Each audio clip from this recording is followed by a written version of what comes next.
It's been a while since Haycraft Ministries has posted a video, and I think that it was, let's see, you were transferred to Bledsoe Correctional Facility. When was that? Oh my goodness, I can't even tell you. I would say probably in October, September, October. Okay. And you were sent there to take the Therapeutic Community or TCOM program again, weren't you?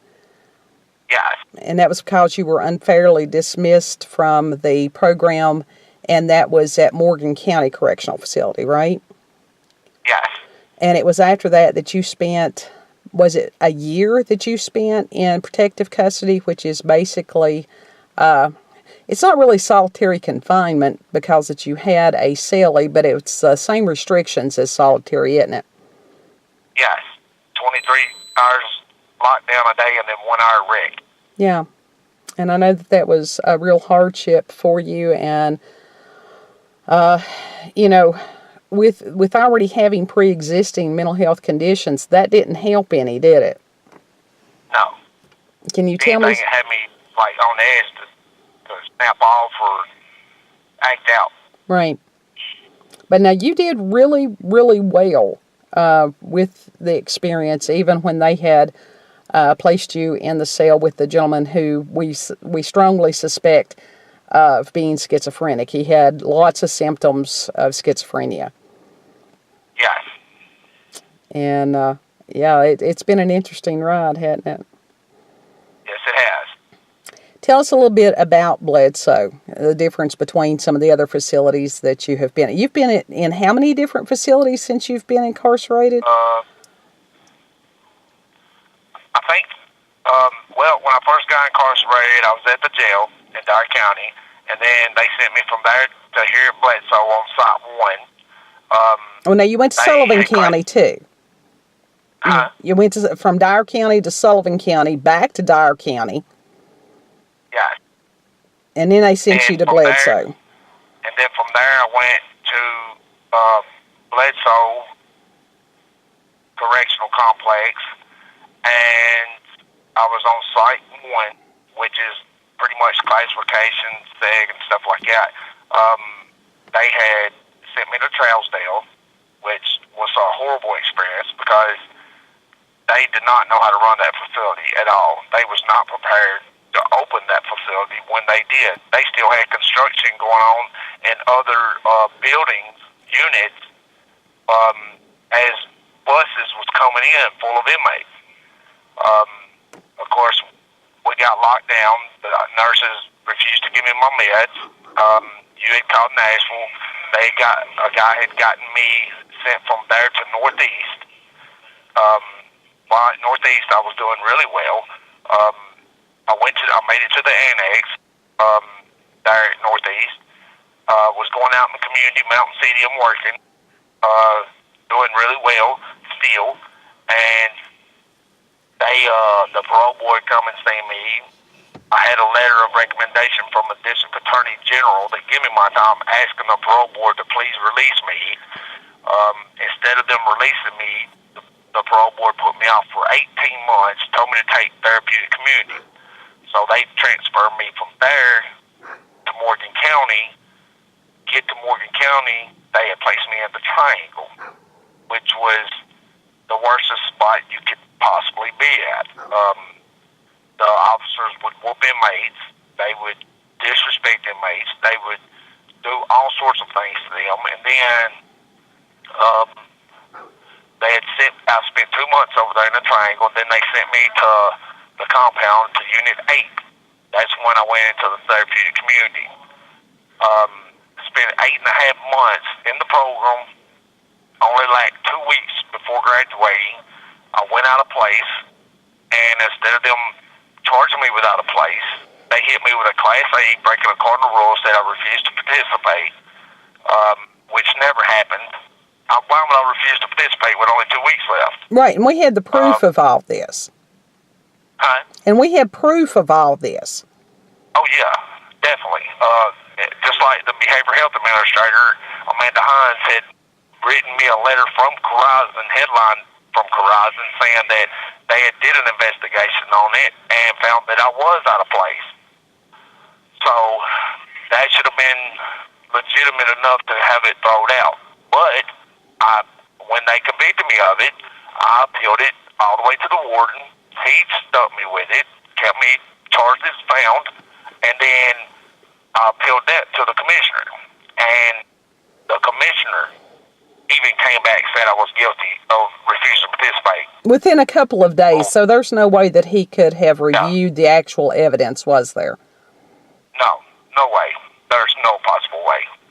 He even was sent a copy of the letter headline from Amanda Hines, and he still refused to dismiss that write-up.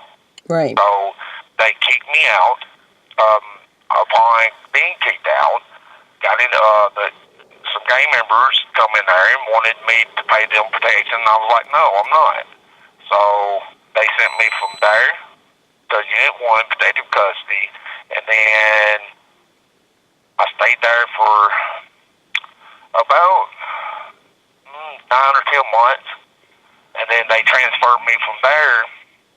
Even after I told them that I couldn't go, to Middle or West Tennessee, they still sent me to Turney Center, which is on the west side of Nashville. And which puts you in harm's way because of an incident that occurred to you several years before. Right. But I stayed there for another 5 months, and went up for parole there. And by them giving me the Class A write-up for refusing to participate, saying I broke a cardinal rule, the parole board lady had put me on for a year and told me to complete therapeutic community again. So they sent me from there to here, and I was able to, I only spent like 2 days on Site 1, and they sent me over here to Unit 9, which is a regular unit on the compound, and it didn't take a week or two after that I was in the program. Right. Slight correction, you went up for parole for your third time while you were still at Morgan County. And at that point, you had been in protective custody for so long that when you went up for parole, I didn't recognize you. Right. And so it was, other than that, the brief parole hearing, it was over a year before I actually got to see you. Yeah, correct.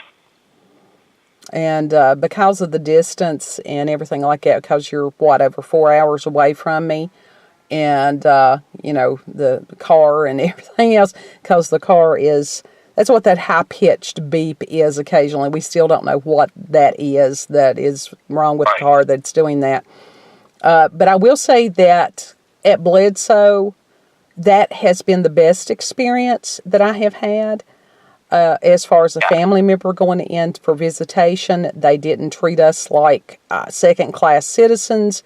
They didn't treat you all like you were less than in the visitation gallery. It was a very pleasant experience, and we got to just sit and, eat a meal together. Yes. It's been, and that's the way it's been since day one, since I've been here. I've only got 4 months before I graduate this program again.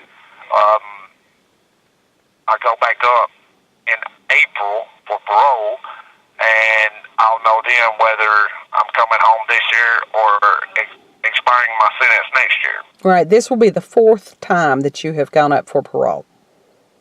Yep. And so I had signed an agreement in the beginning of this to serve 1 year, and here it is. I'll be 4 months shy of having 5 calendar years done on a 10-year sentence. Yeah. So, yeah. Well, the therapeutic community there at Bledsoe seems to be run the way that it's supposed to. It's a wonderful program. That is the first time that I have ever had mental health professionals that have been willing to work with me to help you. Right. Right. I have only good things to say about the Oh yeah, therapeutic community there. Yeah, I don't have no negative whatsoever. Well, No negative experiences, nothing. you have the support that you need from the unit counselor, Miss Amy, and just very grateful for that. Oh yeah, she's wonderful. She's very kind. She's respectful. She's actually here to try, to really help somebody. It don't matter. Her door is always it's an open door policy to her because she's right now trying to get her degree as a licensed drug and alcohol counselor. Right. And I truly know that she's going to succeed in that area because everybody in here respects her. Right. So, yeah. So you're doing well, and you will have, by the time that, if the parole date is accurate, which is supposed to be April 1st of this year, then you'll have, 2 more months left before the completion of the program? Yes. Yeah, I'll have 2 months. When I go up for parole, I'll have 2 months left before I graduate the program. And either they're going to tell me, they're going to let me have it upon completion of therapeutic community, or they're going to say, okay, we're going to put you off another year like they have been for the last 3 times I've went up. Well, and we've discussed that on previous videos as far as the validity of the decisions of the parole board, and that somehow they have been given the authority to override a court decision, because that's part of the plea bargain process, is that you are supposed to spend a percentage of the time that has been given by the court, such as 35%. Okay, 35% of 10 is 3 years and 5 months, and you exceeded that, a long time ago. And how is it that these people have the authority to do that? How is that not a form of double jeopardy, that they are retrying you? So there's a lot of questions that I have about this process. And who are they accountable to? Right. Well, when you go to court and the judge says, okay, I'm gonna give you 10 years at 35%, that should be what you do. But yet the parole board has the authority and the power from somewhere, who knows, to come in and us sit in front of them and say, okay, you did this, this, and this, so we're going to go ahead and put you off for another year. Right. That's the same as saying, okay, you did this, so I found you automatically guilty, we're going to put you off a year. Right. That's what they're capable of doing. It doesn't matter what the court says or what they sentence you to, because in the end, the parole boards are the ones that hold the key to the door. Right. And they expect you to appear before them without legal representation. There's basically no recourse to, not really even to appeal their decision. Right. When we go up in front of them, they're pretty much made up of ex-lawyers, ex-cops. There wasn't even a lawyer when I researched them. They didn't even have that qualification. They were some of them were ex-police officers. One person was a special education teacher. Yeah, and they don't base our parole on the time we've done. They base it on our past history as far as being catching charges. They charge you they put you out for your past record. That's what they do. Which again is almost like double jeopardy. They're retrying you over things that you've already served your sentence. None of them that I am aware of has any kind of background to deal with mental illness, which is the reason that you do have a record. Yes. Yeah. Yeah. I mean, we were fortunate for Dyer County saying, okay, we'll give you a year to serve in jail, and after you serve that year, then as long as your fines and court costs and restitution's paid, then we'll give you a suspended sentence. And in Sullivan County, somehow during that process, Sullivan County came and got me, took me up there for court. While in court, they not once told me that they were going to place a hold on me until I did 35% of 6 years. They put that sentence concurrent with Dyer County, which should have been beat up by Dyer County's time because I had more time in Dyer County than I did there. And not once did your attorney, who was a paid attorney, make mention. Paid attorney. Yeah, not once did he make mention of the mental illness and the factor that it played in the fact that you were with people that decided to shoplift from Walmart. Correct. And they were the ones that walked out with merchandise. I walked out with nothing on me or in my hands, and they all got a slap on the wrist, and I got sent to prison. Right. And that happens quite frequently with people who have a mental health issue, that they end up getting screwed over by the system, and that's all that you can say. You have witnessed people during your incarceration that have mental illness worse than you have, which is, the dissociative identity disorder or multiple personality, what they used to used to call it. But at Bledsoe, you have people that have been understanding of that condition and have been willing to work with you to try to help yourself to gain control of this. Even when you're escalated, you've got people that you can go to and discuss it rather than acting out on, any kind of situation. Right. So you've got a support system. And like I said, I only have good things to say about Bledsoe. It's a matter of giving someone their dues. If somebody's doing right, they very much need to have credit for it. Yeah, and they do. I mean, they do their best to teach people here. They're not. It's not like nothing like the therapeutic community of Morgan County. Here, you actually put in the work. You put in the things that you're supposed to put into the program.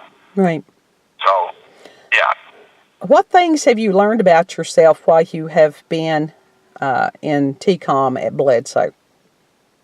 Well, I've learned that it's okay to express my feelings toward, out in the open. It's okay. I've learned that it's okay to just be me. I've learned that, when there is an issue, that I can go to the counselor or somebody and talk to them about it. That way I don't act out and I don't go into one of my other personalities. I've learned that I can deal with my anger and all the negative things that I didn't know how to deal with before. Right. Now, as far as your awareness of the DID and the other personalities, give me some examples of that while you've been at Bledsoe. Well, I think I've been pretty calm and I've been stable like me. I think that the coloring and the puzzle work is like little Michael, the little one, the young one. I think that on my end, on me personally, I like to read a lot. I do now. I like to shade the pictures, and of course, I think the little one likes the color, and I think either Renegade or the Anti-Michael likes the puzzles. It's just a matter of letting them all know that it's safe now, that it's okay, that nobody else can hurt them now. Right. But now, I know that you had told me of an experience where you were reading or something in the gym and that a basketball, had bounced on the table. Can you describe that experience that you were aware of yourself almost switching? Yeah, I was sitting there coloring and stuff, and I I had made me a Crystal Light drink, carried it to the gym with me, and the basketball had come over her and knocked it off the table and spilled everywhere. And I kind of like pushed my chair back and got mad. And the reason I got really angry is because the guy that was playing said, "Oh, it's just basketball." And right then, I could feel myself almost switching into the one that is the protector. He almost like, I could see myself whooping this guy and showing him, well, this is how you respect somebody. But I was able to bite that back and know that it was actually the one that protects all the others. Not only was it like, it was almost like like if I get surprised or feel threatened, that's when I switch. So yeah, I mean it's kind of hard to describe. Well, I know that you said it was almost like an out of body experience. Oh yeah, I mean that's the reason I was able to experience, like, almost seeing myself on what I was going to do, or the other one was going to do to this guy. Right, but you maintained control, and you kept memory. You didn't totally switch. You were able to control it. To hold it, yes. And I know that you had also explained that there are times that you have been having conversations with some of the other ones of you. Yeah, I was in a cell one time, and I was drawing or coloring or something, one of the other ones inside me was, and I was almost like, when a guy knocked on the door, it was like I caught myself talking like to one of them, or like responding to one of them, because it was like I'm starting to like gain control of like know when I switch and which one. I'm starting to learn each one of them. Right. And that you actually had met a gentleman in there that had known you from when you were a kid, that had said that you had similar behaviors then. Yes. Yeah, that was Jordan. I met him, we were friends in Kenton, Tennessee, which is O'Brien County, in West Tennessee. Yeah, he was one of the guys that, we used to smoke weed a lot because, weed helped me forget everything that happened. It kept me from being depressed. It kept me from being stressed. It made me laugh. And at the time, I needed those types of things because it kept me from snapping off. It kept me from tripping out, because when I smoked weed, it would like relax me. You know this firsthand because whenever we was at the house and we was watching the rabbits go up in that little ball. So, because you weren't on a proper you were not on the proper medications during that time, because you didn't understand that you had an issue. Right. No, I didn't. But he had said that you used to go around talking to you, having full conversations. Yeah. Yeah. And a lot of people have noticed that. Like me walking around and... You have 1 minute remaining. Like hand motions, hand signals, scribbling the shoulders, talking. Yeah, people have noticed that. Well, do you think that goes on as much as it used to? No, I don't think it's as bad as it used to, but I think now it's a matter of like, the ones that's on me are slowly coming out, because, I don't think they want to do it too fast, because it would freak me out. Right. It's just enough to where I'm questioning it now. Okay. So, yeah. Okay. Are you going to be able to call me back? Yes, after lunch. All right, baby. I love you. All right, love you too. Bye, baby.